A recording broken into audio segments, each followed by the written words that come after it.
Boa tarde a todos. Nós vamos dar início à nossa apresentação de trabalho de conclusão de curso, que tem como tema a terapia fotodinâmica como coadjuvante no tratamento endodôntico, e nós fizemos através de uma revisão de literatura. A apresentação vai ser feita por mim, Ana Clara, e pela Jennifer, e o nosso professor orientador é o Jailson. Nosso trabalho, ele tem como objetivo argumentar o conceito de fotodinâmica, todo o seu mecanismo de ação e a aplicabilidade na área endodôntica por meio de uma revisão de literatura. Com o avanço dos estudos na área odontológica, sendo utilizado novas tecnologias, bons resultados vêm surgindo, sendo um deles a terapia fotodinâmica, conhecida também como PDT. Essa terapia, ela aplicada ao tratamento endodôntico, tem como principal função a ação antimicrobiana, que vai atuar auxiliando o tratamento convencional na desinfecção dos canais radiculares. Revisão de literatura. A palavra laser é uma sigla em inglês que traduzida significa a amplificação da luz por emissão estimulada de radiação. Os primeiros estudos, eles foram desenvolvidos por Einstein em 1917 sobre a teoria de emissão estimulada de luz. Porém, o primeiro laser surgiu somente no ano de 1960 por Theodore Meiman, que descobriu pela primeira vez a emissão estimulada através da excitação do rubi, sendo o seu funcionamento baseado também na teoria inicial de Einstein. A emissão estimulada, ela é um processo atômico que acontece para que seja produzida uma radiação laser. O que ocorre nesse processo é que um fóton de energia, quando ele colide com um elétron que está em um estado de energia mais elevado, ele faz com que ele decaia para um de menor energia, que estimula a liberação de outros fótons, amplificando a emissão inicial, e assim vai ocorrendo sucessivamente. A luz laser, ela se difere de qualquer outro tipo de luz devido às suas principais características, que são a coerência, a direcionalidade ou colimação e a monocromaticidade. Na coerência, os fótons de mesmo comprimento de onda se propagam na mesma direção e vibram na mesma frequência, como nós podemos observar aqui na imagem, os fótons da luz laser como se propagam. Ao contrário da luz branca, que ele não segue um padrão de onda específico. E essa coerência da luz laser, ela é mantida ao longo de todo o tempo e espaço.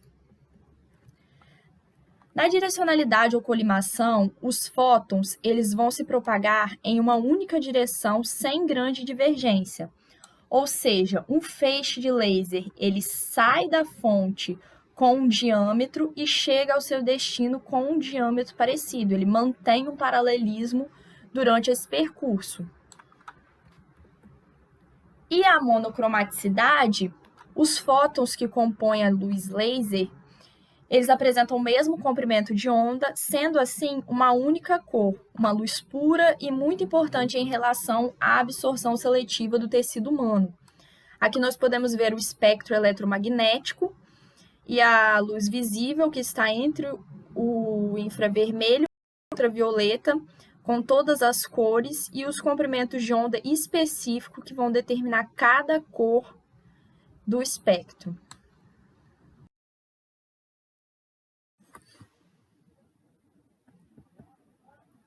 Na área odontológica, o primeiro laser a ser estudado foi o laser de rubi, no ano de 1964, com aplicação em tecidos dentais in vitro.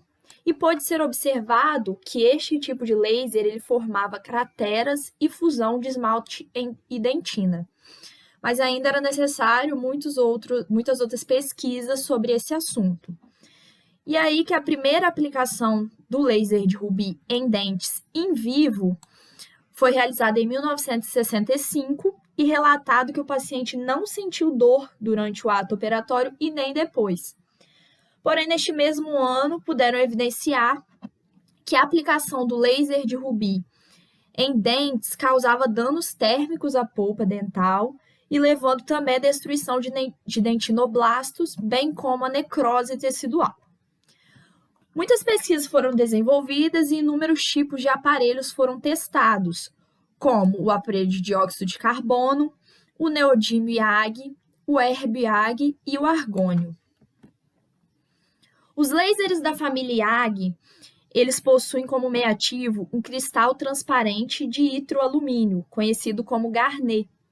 Esse cristal ele pode estar mergulhado em íons de neodímio e érbio. Daí é nomeado laser. Por exemplo, o laser de ND-IAG, que no caso é o neodímio dopado de hidroalumínio granada. O laser RIAG, que é o de érbio dopado de hidroalumínio granada. Após muitos estudos, em 1966, o laser de CO2 ele foi usado para desinfecção dos canais radiculares, porém não obteve bons resultados nessa utilização. Enfim, os lasers eles possuem características próprias que podem sofrer diferentes fenômenos, como, por exemplo, a absorção, a penetração, transmissão e difusão. Porém, em geral, o fenômeno mais desejado na odontologia é a absorção, porque assim ocorre uma interação com o tecido-alvo.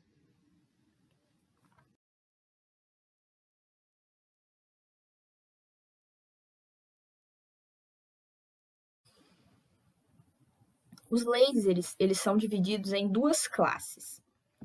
Os lasers de baixa potência e os lasers de alta potência. Os lasers para terapia de baixa potência, em que ocorre a absorção e estimulação, promovendo um efeito bioestimulador, são os mais comuns, pois ele tem aplicações em procedimentos clínicos mais rotineiros e apresentam um custo menor. Entre eles, nós podemos citar o laser de diodo, que pode ser o infravermelho, que tem uma ação mais profunda, com uma maior penetração, atua também na modulação da inflamação e dor e do edema. Ou o vermelho, que tem uma ação mais superficial e reparadora. Além deles, existe também o laser de hélio neônio, que está no espectro visível, apresentando cor vermelha. Aqui nós temos o exemplo de um laser para terapia de baixa potência, que ele é um laser portátil. Os lasers de alta potência são os lasers cirúrgicos que atuam através da produção de calor. São utilizados em tecidos duros e possibilitam uma ação mais precisa e pouco invasiva, os quais nós podemos citar o neodímio IAG, o CO2 e o Herb-IAG. Aqui nós temos também o exemplo de um laser de alta potência.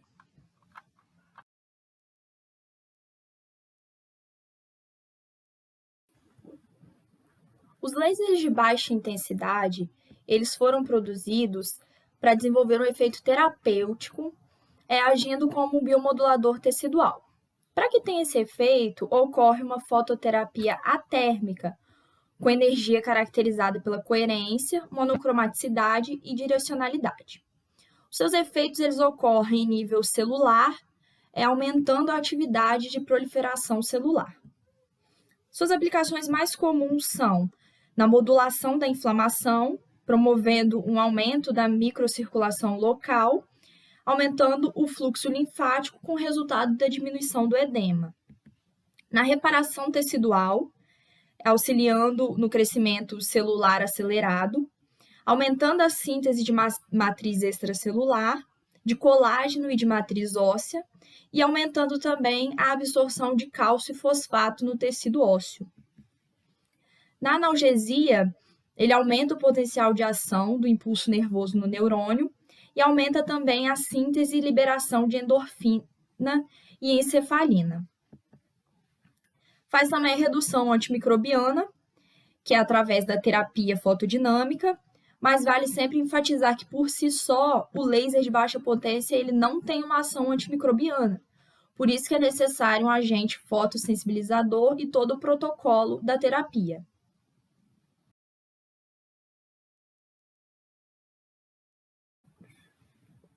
O meio terapêutico antimicrobiano em combate a vírus, fungos e bactérias é a terapia fotodinâmica. Essa terapia ela associa um fotossensibilizador a uma fonte de luz na existência de oxigênio, o que vai gerar uma morte celular. Esse fotossensibilizador ele pode ser o azul de metileno, o azul de toluidina ou o verde de malaquita. Esses fotossensibilizadores eles têm a capacidade de absorver a luz visível e pode induzir ou participar de reações químicas. Como fonte de luz, é utilizado o laser de baixa potência ou LED. No caso da terapia fotodinâmica, de acordo com o comprimento de onda e com o corante específico, é disseminada a fonte de luz. Como resultado, as espécies reativas de oxigênio, elas são formadas. Isso vai levar à morte celular por necrose ou apoptose. Sendo assim, a apoptose é uma forma de morte celular programada, ou conhecida também como suicídio celular, e a necrose, as células morrem por causa de alguma lesão. É importante ressaltar sempre que tudo depende do comprimento de onda específico e do corante específico para a terapia. Devido à complexidade dos sistemas dos canais radiculares, a eliminação total desses micro-organismos presentes muitas vezes não é completa. Porém, com a utilização desses corantes como agente fotossensível, que elimina os micro-organismos através da luz com o comprimento de onda adequado, esse problema ele pode ser resolvido. A ação antimicrobiana ela vai ocorrer pela difusão dos radicais livres que penetram no interior dos canais e túbulos dentinários, em que nas técnicas tradicionais de endodontia não seria possível. O fotossensibilizador é uma substância química conhecida popularmente como corante azul. Ele deve ter dois requisitos muito importantes. Primeiro é a seletividade para células-alvo e segundo, o mínimo efeito tóxico às células normais do nosso organismo. Atualmente existem vários tipos de fotossensibilizadores no mercado, porém o mais comum na odontologia são os do tipo fenotiazínicos, em especial o azul de metileno, pois ele tem uma boa absorção com as luzes de fótons na cor vermelha e lasers de baixa potência, que são os mais comuns nos consultórios. Há duas concentrações. A primeira de 0,005%, que é utilizada quando há pouco fluido no local ou nenhum, e a de 0,1%, quando há fluido exacerbado no local ou quando há a presença de proteínas também. Na figura 1, nós podemos ver um protocolo, que é da seguinte forma. Primeiro, nós colocamos a água oxigenada dentro dos condutos radiculares para efetuar a limpeza após o preparo químico-mecânico. Depois retiramos e aplicamos o fotossensibilizador, que vai ficar nos condutos radiculares por 3 a 4 minutos. E depois fazemos a ativação do laser, que é esse aparelho mais utilizado nos consultórios atualmente. O fotossensibilizador, ele pode ser tanto em frasco como esse, que é mandado manipular, quando comprado nas dentais, que vem em formato de seringa, que é até melhor para aplicabilidade na endodontia. Bom, as bactérias negativas e as bactérias positivas, elas se diferem de acordo com a absorção do fotossensibilizador.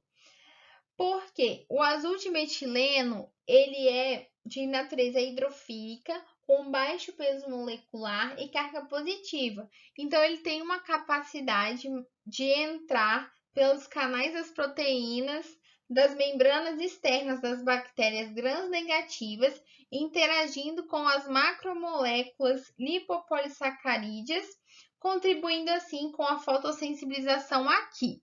Já nas grãs positivas, ele vai reagir na parte externa das células com a difusão da camada de peptidoglicanos e ácidos lipoteicoicos. Para entender como há a morte celular das bactérias, nós devemos entender o mecanismo de ação da fotodinâmica. Nós fizemos um esquema para conseguir explicar. Primeiro, vai ocorrer a excitação dos elétrons do fotossensibilizador e logo depois a reação do tipo 1 e a reação do tipo 2.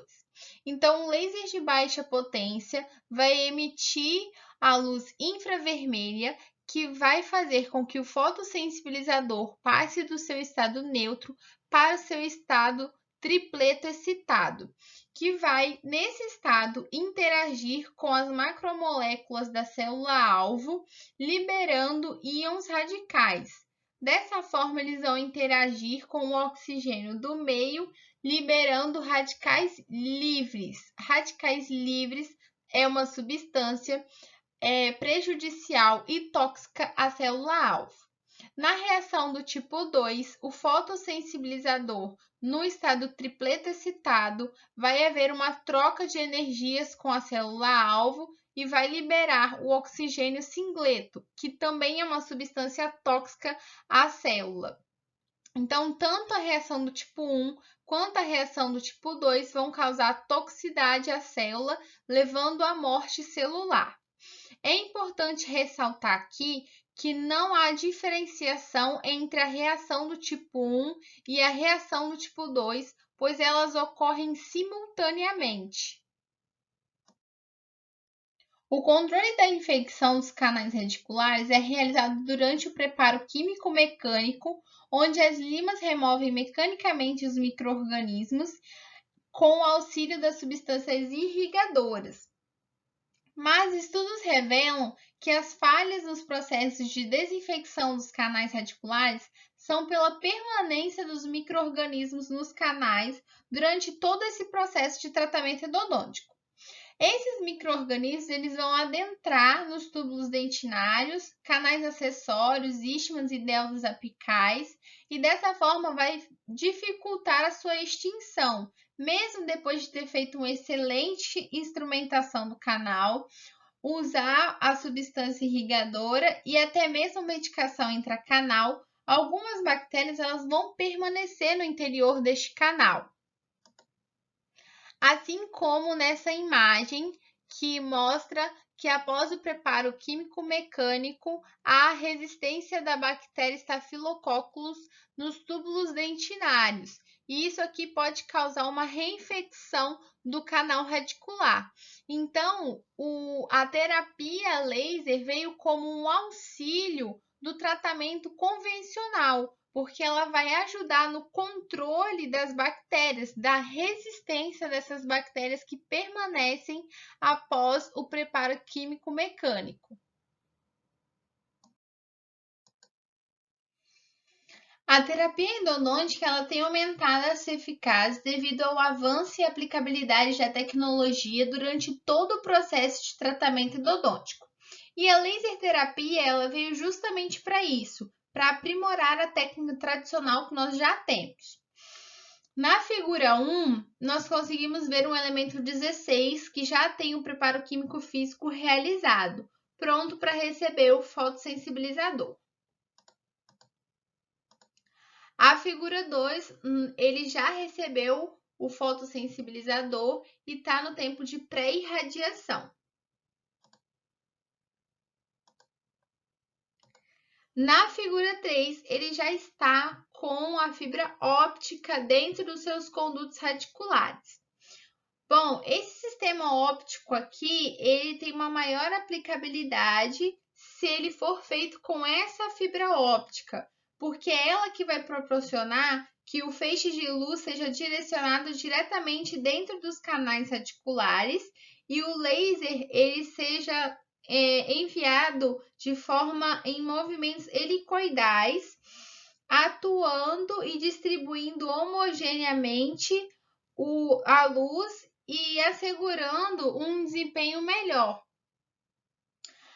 Na figura 2, é o que nós chamamos de ponto crítico da fototerapia, da fotodinâmica, que é o tempo de pré-irradiação, como eu havia falado.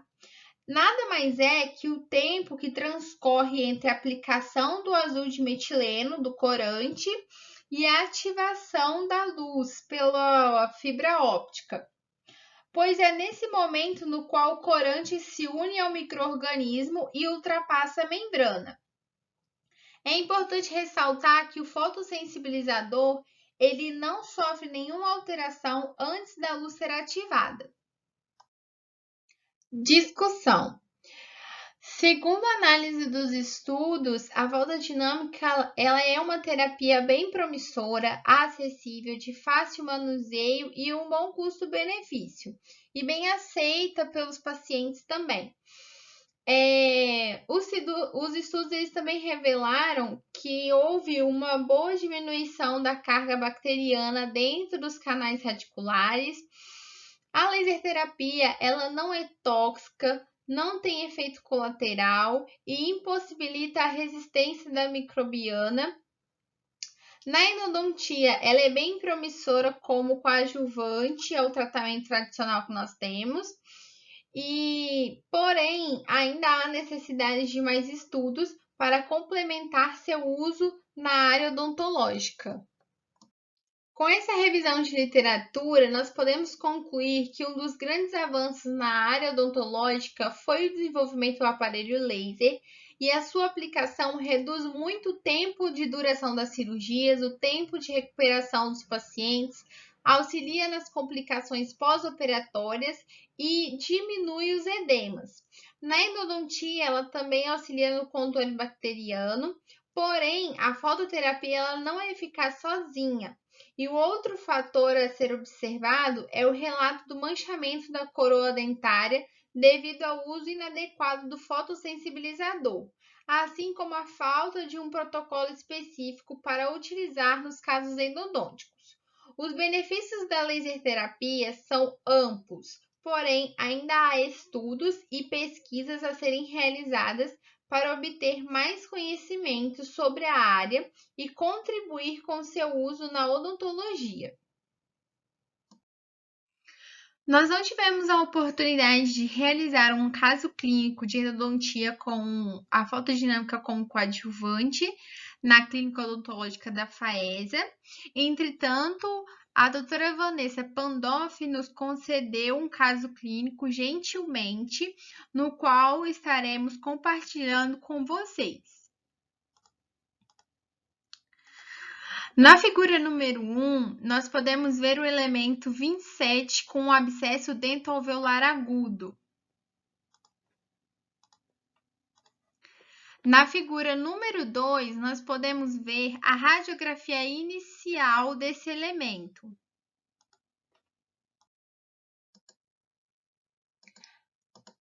Após o preparo químico-mecânico, foi introduzido no interior dos canais radiculares o fotossensibilizador e foi aguardado aí em torno de 3 a 4 minutos até receber a fotoativação pela fibra óptica que é colocada dentro de cada conduto radicular.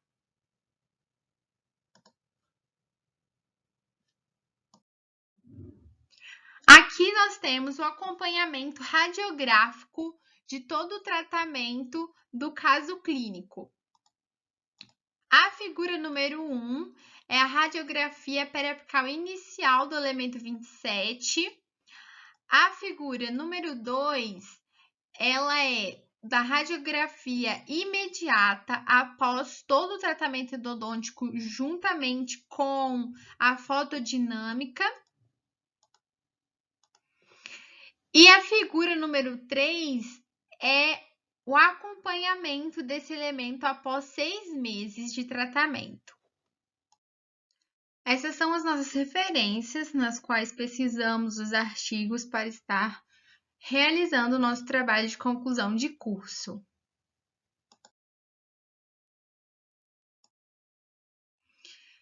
Queremos agradecer a todos e deixar uma mensagem do Papa Francisco. Tenha coragem, não tenha medo de sonhar coisas grandes.